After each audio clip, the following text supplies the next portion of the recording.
سورہ بقرہ کی آیت نمبر 99 میں اللہ پاک فرماتے ہیں کہ جب کبھی بھی اس قوم سے کسی قسم کا کوئی عہد لیا گیا تو نبذہ فریق منہم کہا گیا کہ ایک گروہ نے جو ہے اس عہد کو پیچھے پھینک دیا۔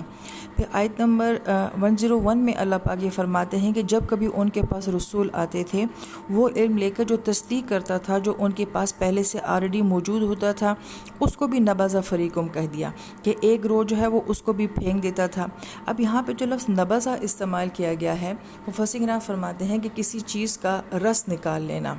جیسے کہ عربی زبان میں نبیذ تمر کہا جاتا ہے، کھجور کی شراب کو کہا جاتا ہے۔ تو اس میں یہ ہوتا ہے کہ یہ کھجور کو پانی میں ڈپ کر کے جو ہے وہ اس کا سارا عرق نکال کے باقی وہ ساری کھجور جو ہوتی ہے وہ اس کو پھینک دیا جاتا ہے۔ جیسے کہ ہم جب جوس پیتے ہیں تو سارا جوس پی کے ہم اس ڈبے کو جو ہے وہ بالکل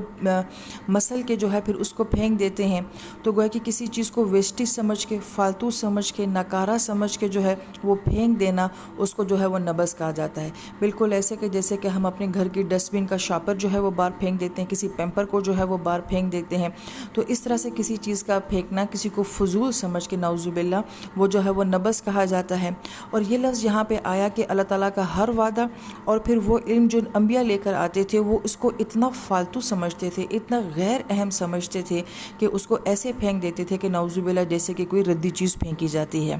پھر اسی آیت مبارکہ میں فرمایا گیا کتاب اللہ وراء ظہورہم، کہ وہ اللہ تعالیٰ کی کتاب کو اپنی پیٹھوں کے پیچھے پھینک دیا کرتے تھے۔ وراء کا مطلب دور ہے اور ظہور جو ہے وہ ظہر سے ہے، ظہر جو ہے وہ پیٹھ کو کہا جاتا ہے، بیک کو کہا جاتا ہے۔ تو جو چیز آپ کی بیک پہ ہوتی ہے وہ آپ کو نظر نہیں آتی ہے، وہ ایکسس اس پہ آسان نہیں ہوتی ہے، آپ اس تک پہنچ نہیں سکتے ہو۔ تو گویا کہ اللہ تعالیٰ کی کتاب کو پیچھے رکھنے سے کیا مطلب ہے؟ نظر انداز کر دینا، اگنور کر دینا۔ آپ جس بندے کو اہمیت دیتے ہیں آپ اس کے فیس ٹو فیس ہو کے، روبرو ہو کے اس سے بات کرتے ہیں۔ جس کو آپ نظر انداز کرتے ہیں تو آپ اس کو اپنی پیٹھ، اپنی کمر جو ہے وہ دکھا دیتے ہیں۔ تو گویا کہ اللہ تعالیٰ کی کتاب سے یہ معاملہ جو ہے کہ نظر اندازی کا معاملہ، غیر اہم سمجھ لینا۔ اب یہ سارا رویہ جو بنی اسرائیل کے بارے میں بیان کیا گیا ہے یہ آج اس امت کے اندر بھی جو ہے وہ موجود ہے۔ اس کو بعض مفسرین نے تو یوں بیان فرمایا ہے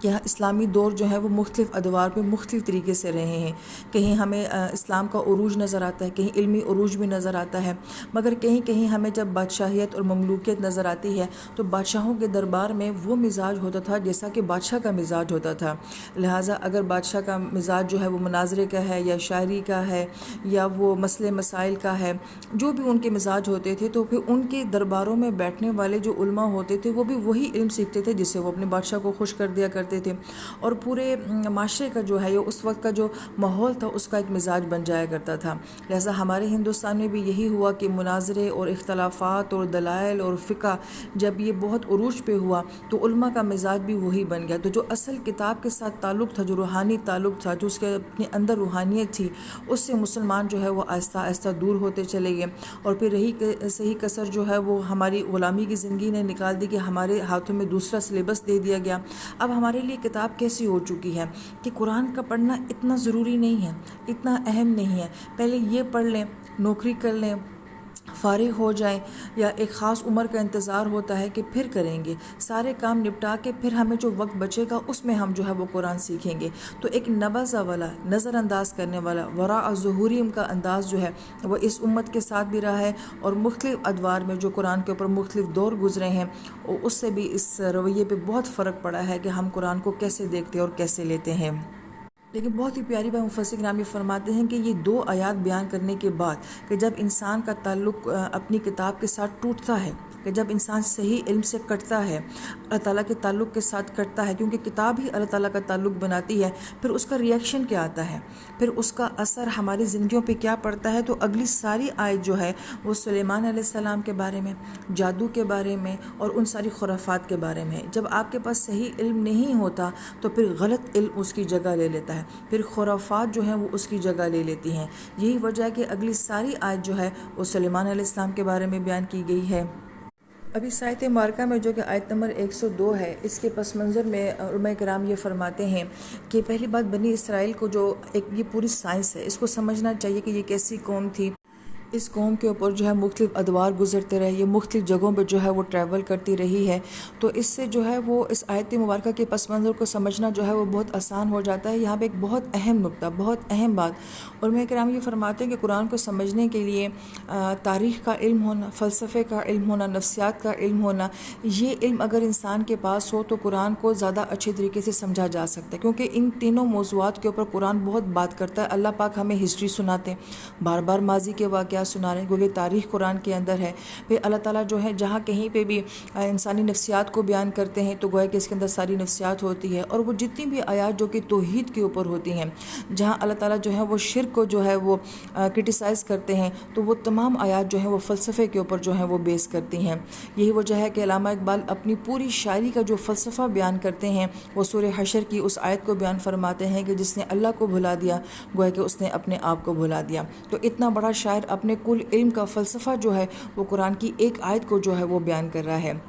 لہٰذا اس لیے یہاں پہ بنی اسرائیل کی ہسٹری کو سمجھنا چاہیے، تو اس کے لیے آپ ریسرچ کریں،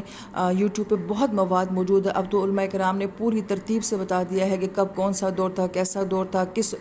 جغرافیائی لحاظ سے بتا دیا کہ کہاں کدھر کیسے یہ قومیں موجود تھی، کیسے کیسے دور ان کے اوپر گزرتے رہے، تو ضرور یہ علم بھی ساتھ ساتھ جو ہے وہ حاصل کرنا چاہیے۔ مختصراً یہاں پہ یہ بتایا گیا ہے کہ اب یہ قوم جو ہے، پہلی بات تو یہ کہ یوسف علیہ السلام کے زمانے میں جو ہے یہ قوم یہاں پہ آ کے آباد ہوتی ہے، تو وہ پورا ایک مصر کی جو ہسٹری ہے اور بہت ہی پرانی ثقافت ہے ان کی، بہت پرانی تہذیب و تاریخ ہے ان کی، یہاں پہ ساری قوم کا آباد ہونا، پھر تقریباً کوئی 4 5 6 یہ تینوں رائے جو ہیں وہ ملتی ہیں کہ اتنا عرصہ گزر جانے کے بعد جو ہے پھر موسیٰ علیہ السلام کا جو ہے وہ دور شروع ہوتا ہے۔ اب یہ مصر میں رہنے والی قوم جو تھی صدیاں وہاں گزار رہی ہے، پھر اس کو وہاں سے آزاد کروایا جاتا ہے، سمندر کراس کرتے ہیں، سمندر کراس کرنے کے بعد جو ہے وہ ایک بالکل نئی جگہ ہے، اور وہاں پہ انہیں کہا جاتا ہے کہ فلسطین میں جائیں۔ فلسطین میں جانے سے ایک نسل جو ہے وہ انکار کر دیتی ہے، دوسری نسل آتی ہے یوشع بن نون کی جو ہے زیر سرپرستی، پھر یہ نسل جو ہے وہ جہاد کرتی ہے۔ فلسطین کا کیسا ماحول تھا، اس وادی کا کیسا ماحول تھا، اس وقت جو قومیں وہاں پہ آباد تھیں، عمالقہ وغیرہ، وہ وہاں پہ کیا کرتی تھیں۔ تو بعض علماء کرام نے تو یہ فرمایا کہ وہاں پہ بھی یہ جادو ٹونے، اور کیونکہ صحیح علم تو ان کے پاس نہیں تھا تو گویا کہ وہاں پہ بھی یہ سارا ماحول جو ہے بہرحال موجود تھا۔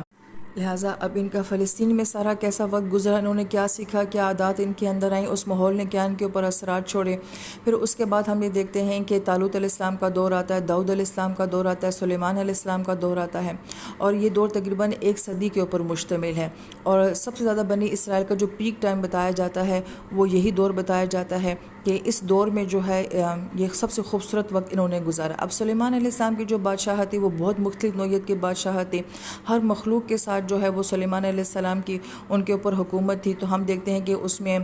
جنات کا عام تعلق جو ہے وہ انسانوں کے ساتھ جو ہے وہ نظر آتا ہے، تو اس وقت میں پھر جب جنات کے ساتھ اس ساری قوم کا تعلق رہا تو اس زمانے میں جو انہوں نے ان سے سیکھا اور اس سارے تعلقات سے اس ساری مخلوق کے ساتھ پھر ان کے اوپر کیا اثرات ہوئے، یہ سارا علماء کرام جو ہیں وہ پھر بیان کرتے ہیں۔ اور پھر اس کے ساتھ ہی جب سلیمان علیہ السلام کا دور ختم ہوتا ہے اور بخت نصر ان کے اوپر حملہ کرتا ہے تو 6 لاکھ یہودیوں کو قتل کرنے کے بعد یہ ان کو باقی کو غلام بنا کے عراق لے جاتا ہے، اور تقریباً وہ بھی عرصہ جو ہے وہ 80 سے جو ہے وہ 100 سال تک کا بیان کیا جاتا ہے، اور غالباً یہ وہی عرصہ بیان کیا جاتا ہے جب عزیر علیہ السلام جو ہے وہ صلح دیے گئے تھے۔ تو پھر وہ عرصہ کہ جب یہ عراق میں گزارتے ہیں تو عراق کے آس پاس کون کون سی حکومتیں آباد تھیں، عراق کے اپنے اندر کون سا کلچر تھا، اور عراق کی بھی بہت پرانی ہسٹری ہے، بہت پرانی تاریخ ہے، سب سے قدیم تاریخ بلکہ جو ہے وہ عراق ہی کی بیان کی جاتی ہے۔ تو وہاں پہ بھی یہ سب علم بہت تھا، خرافاتی علم بہت زیادہ تھا، تو انہوں نے وہاں سے بھی بہت کچھ سیکھا۔ پھر جب عزیر علیہ السلام ان کو لے کے واپس جو ہے آتے ہیں، وہاں سے آزاد کروا کے واپس آتے ہیں، اب یہ قوم جو اتنے مراحل سے گزرتی رہی ہے تو اس کے اندر وہ سارا علم یا وہ ساری چیزیں جو اس سارے جگہوں سے، ماحول سے، اثرات سے اس کے اندر آتی رہی ہیں، وہ بھی ایک خاص مطالعہ ہے جس سے پھر ہمیں یہ آیات سمجھ آتی ہیں کہ یہ کس قسم کا علم رکھتے تھے، کس قسم کی سوچ رکھتے تھے، کس قسم کی جو ہے وہ باتیں کرتے تھے۔ لہٰذا اس آیت مبارکہ میں اللہ پاک نے پہلی بات تو یہ فرمائی ہے